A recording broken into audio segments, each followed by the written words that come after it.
الحمد لله رب العالمين والعاقبة للمتقين والصلاة والسلام على سيد الأنبياء والمرسلين وعلى آله وصحبه أجمعين أما بعد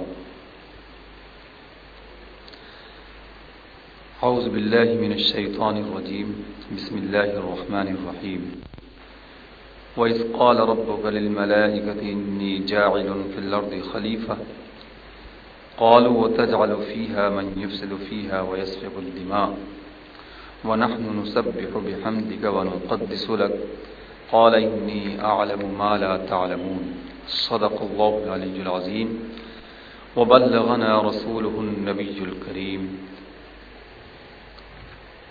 حضرت سیدنا آدم علی نبینا وعلیہ الصلاۃ والتسلیم کے خلیفہ بنائے جانے سے متعلق بیان ہو رہا ہے۔ اللہ تبارک و تعالی نے حضرت سیدنا آدم علیہ السلام کو کس طرح سے خلیفہ بنایا اور ان کی تخلیق کس طرح پر ہوئی، تو مشہور کتب تفاسیر میں، جن میں کہ تفسیر عزیزی اور دیگر تفاسیر میں حضرت آدم کی تخلیق کے بارے میں یہ بیان فرمایا گیا ہے کہ اللہ تبارک و تعالی کا حکم ہوا کہ زمین کے ہر حصے سے سیاہ سفید، سخت اور نرم، غرض یہ کہ زمین کے ہر اس خطے سے کہ جس میں زمین کی مختلف رنگت اور زمین کی مختلف کیفیت اور صفات ہیں، وہاں سے ایک مٹھی بھر خاک لائی جائے۔ حضرت اسرائیل علیہ السلام آئے اور انہوں نے جب زمین سے مٹی اٹھانا چاہی تو زمین جو ہے بڑی گڑ گڑائی اور بہت ہی اس نے زاری کی، اور اس طرح سے وہ کہنے لگی کہ مجھے کیوں جو ہے جہنم میں ڈھکیلتے ہو، اور کیوں مجھے جو ہے جہنم میں تم بھیجنا چاہتے ہو۔ حضرت اسرائیل علیہ السلام نے زمین کی یہ زاری اور زمین کی یہ منت سماجت نہ سنی، اور انہوں نے کہا کہ اللہ کا مجھے حکم ہوا ہے تو میں ضرور جو ہے لے کر جاؤں گا۔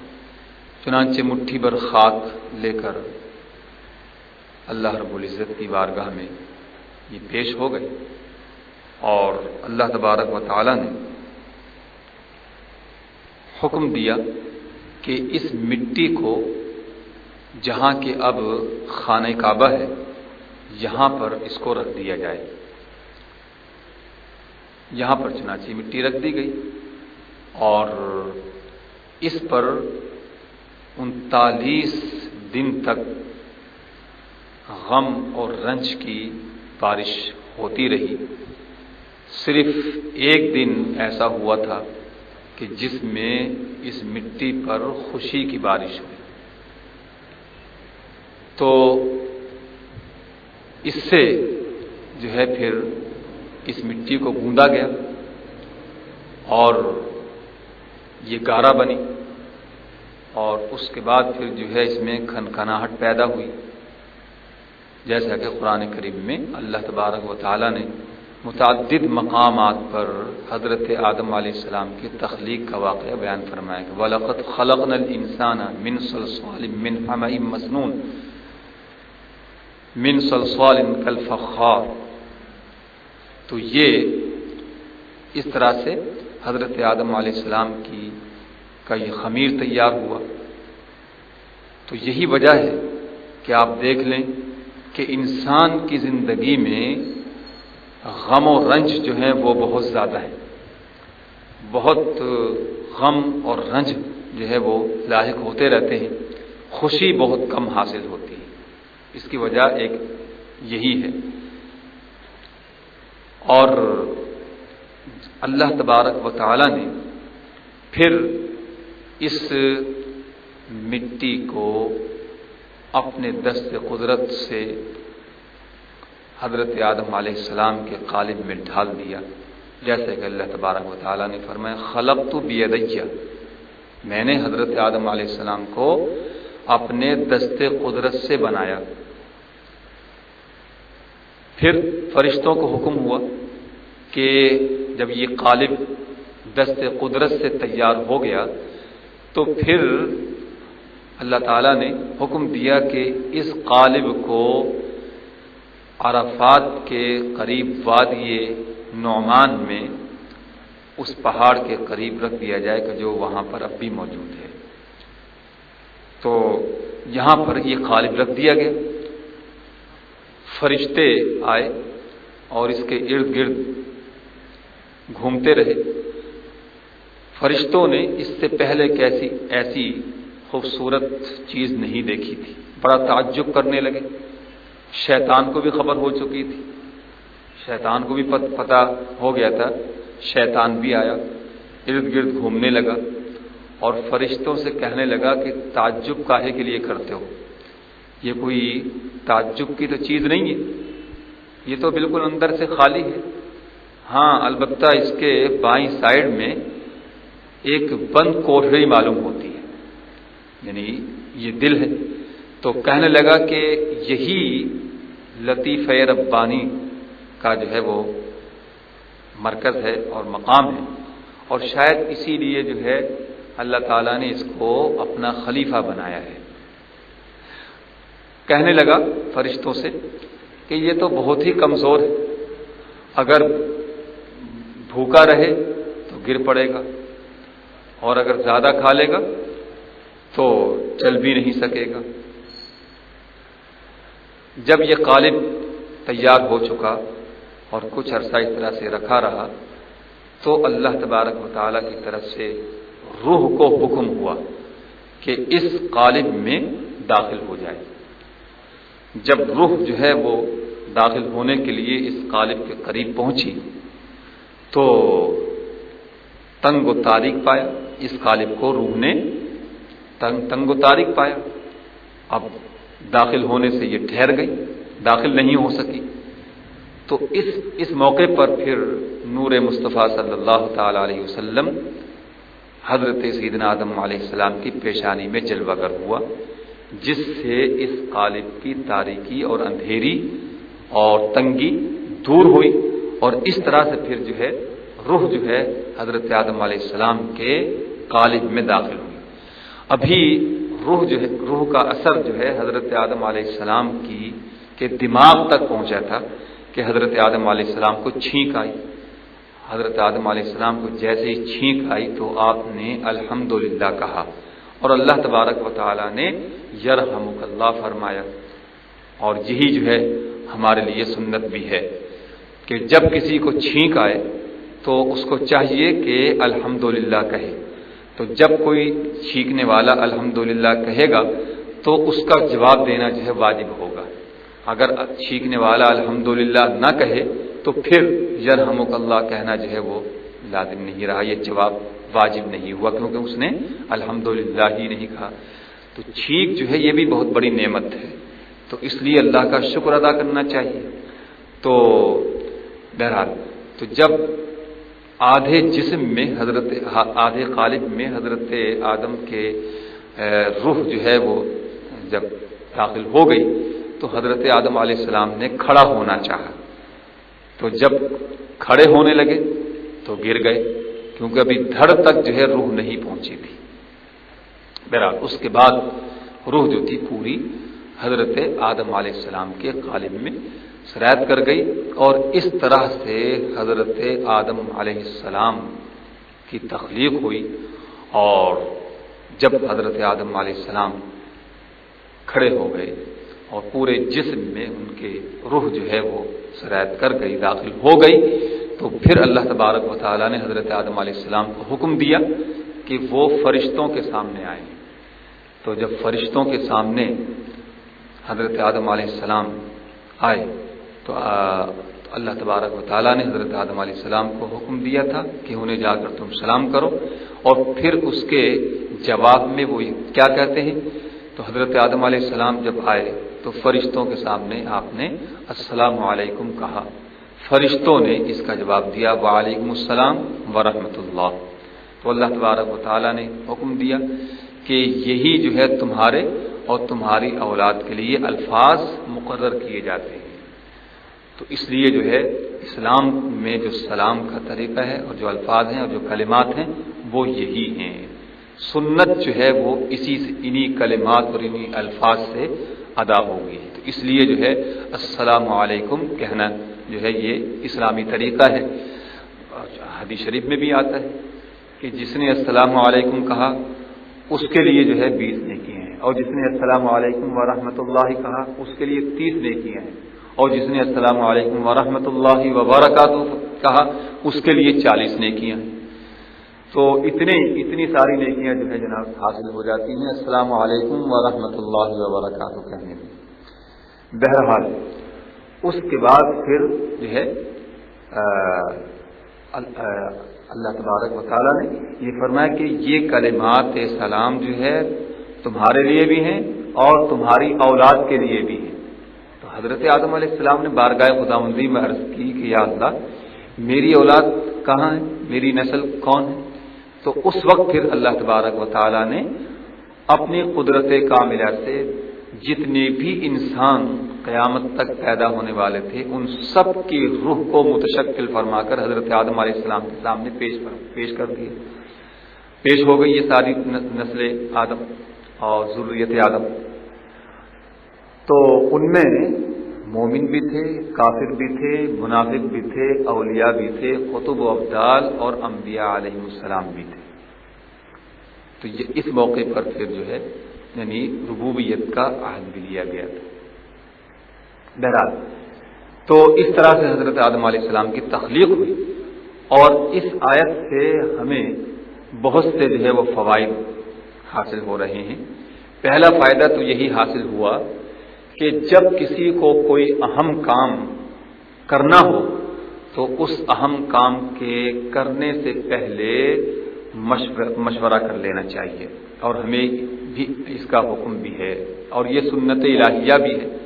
اب آپ دیکھیے کہ حضرت آدم علیہ السلام کو جب اللہ تبارک و تعالیٰ نے خلیفہ بنانا چاہا تو مشورتاً یعنی تعلیم عباد کے لیے، بندوں کی تعلیم کے لیے فرشتوں کے سامنے یہ بات رکھی.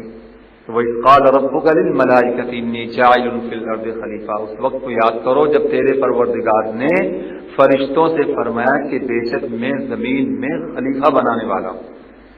تو یہ مشورتاً بات ہوئی تھی. تو اس سے پتہ چلا کہ کوئی بھی اہم کام ہو اس کے شروع کرنے سے پہلے جو اس کے اہل ہوں، جانتے ہوں، سمجھتے ہوں، تو ان سے جو ہے مشورہ کیا جائے، اور جن سے مشورہ کیا جائے ان پر یہ لازم ہے کہ خلوص کے ساتھ جو ہے اس کے بارے میں مشورہ دیں. اب جو ہے مشورہ جب آ گیا تو اب وہ غور کرے جس نے مشورہ طلب کیا ہے. تو اس کے لیے ضروری نہیں ہو جاتا کہ جنہوں نے جو مشورہ دیا اس پر وہ عمل کرے، اپنی ثوابدید پر اور جس امر میں وہ اپنی بہتری دیکھے اس پہلو کو اختیار کرے. اس سے نقصان کم سے کم، اگر خدا نخواستہ نقصان ہو تو کم سے کم جو ہے نقصان ہوگا، اور خدا کرے کہ فائدہ ہو تو پھر پورا کا پورا فائدہ ہوگا، زیادہ سے زیادہ فائدہ حاصل ہوگا اور فوائد حاصل ہوں گے.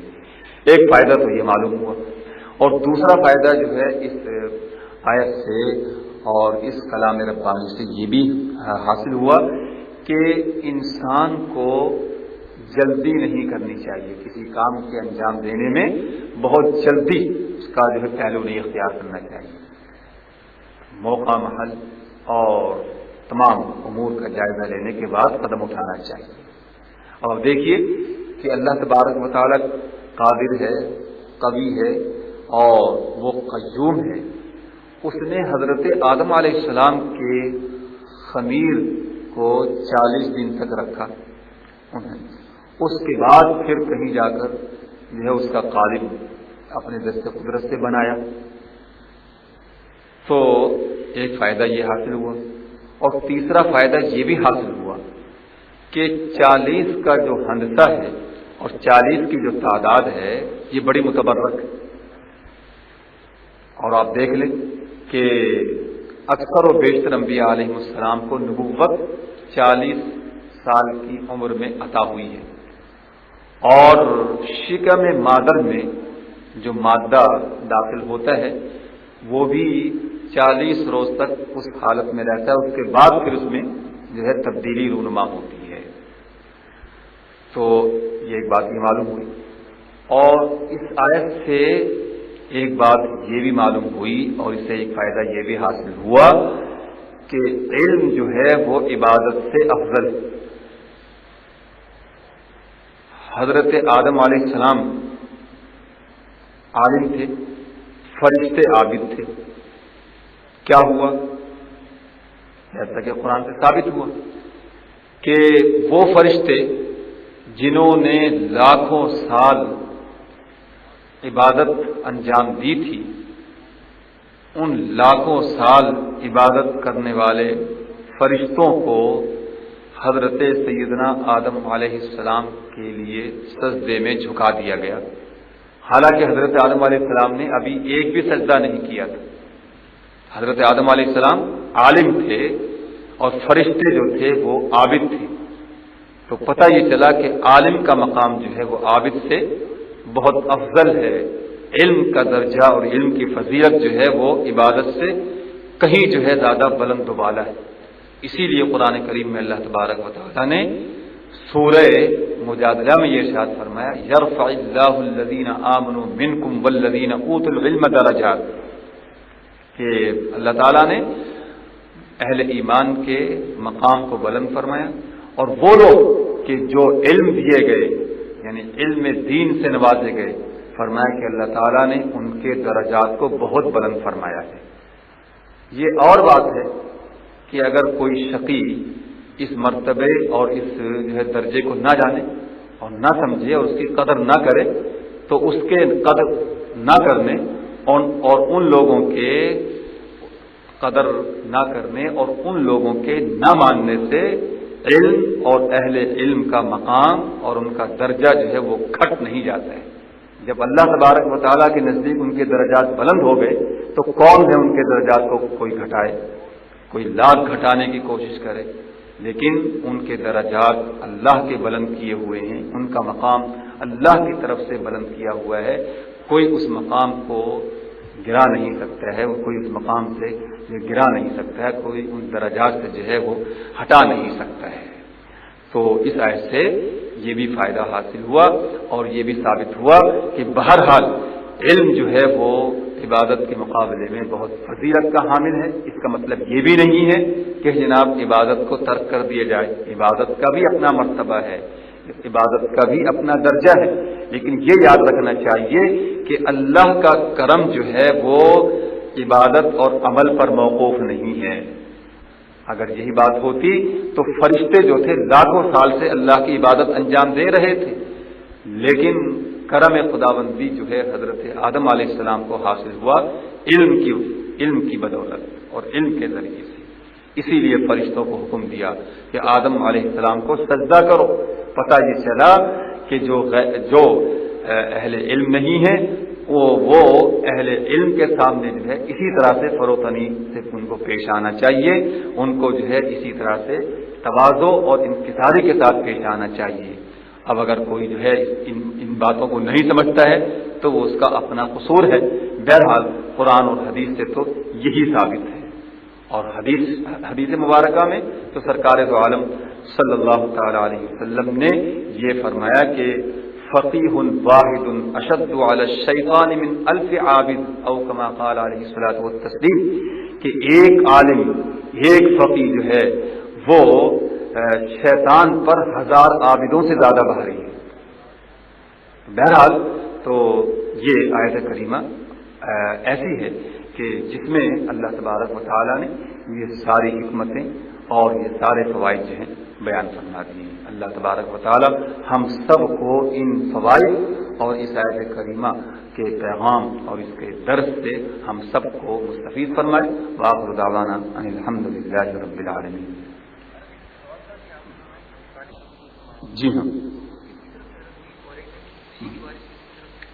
یہ سب من جانب اللہ، اللہ ہی کی مشیت اور اللہ ہی کی طرف سے سب کچھ ہوا.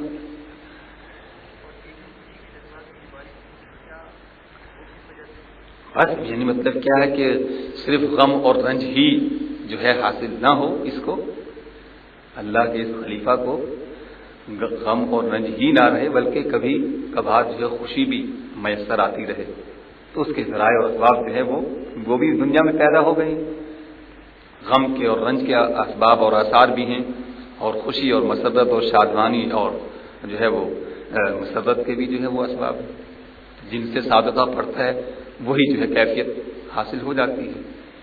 لیکن یہ ہے کہ یہ دنیا جو ہے یہاں غم اور ہم ہی کا جو ہے زیادہ جو ہے دورہ ہے. اسی لیے سرکار دو عالم صلی اللہ تعالی علیہ وسلم اللہ کی پناہ مانگتے تھے دنیا کے. اللہم انی اعوذ بک من الہم والحزن والوہم. اسی طرح سے آپ جو ہے دعا فرمایا کرتے تھے، اے اللہ میں تیری پناہ مانگتا ہوں دنیا کے رنج، دنیا کے غم اور دنیا کی جو ہے وہ کہ حزن و ملال.